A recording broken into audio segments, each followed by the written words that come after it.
एकदमै असामान्य अवस्थाबाट गुज्रिरहेको छ।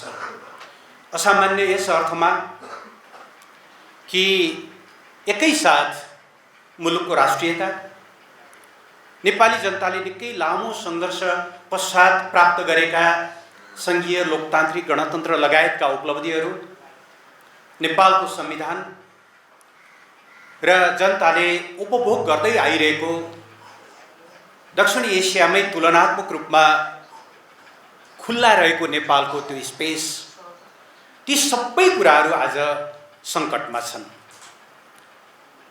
ठुलो जनादेश प्राप्त गरेर रासोपा सरकारमा आएको छ, तर गएका 5 महिनाका लक्षणहरूले स्पष्ट देखाएका छन् यो सरकार एउटा निर्वाचित अधिनायकवादतिर,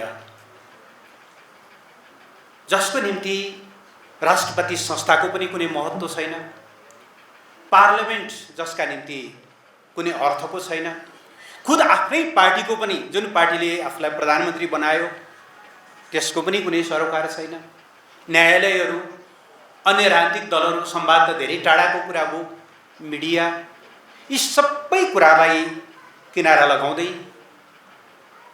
बेलगाम घोडा जस्तो एउटा अधिनायकवादको बाटोतिर सरकार चलिरहेको छ। र अब विडम्बना, भर्खरै सम्पन्न निर्वाचनबाट उसले झन्डै 2/3 जनादेश प्राप्त गरेको छ। पार्लियामेन्टभित्रबाट त्यो अधिनायकवादलाई रोक्ने बलियो विकल्प छैन।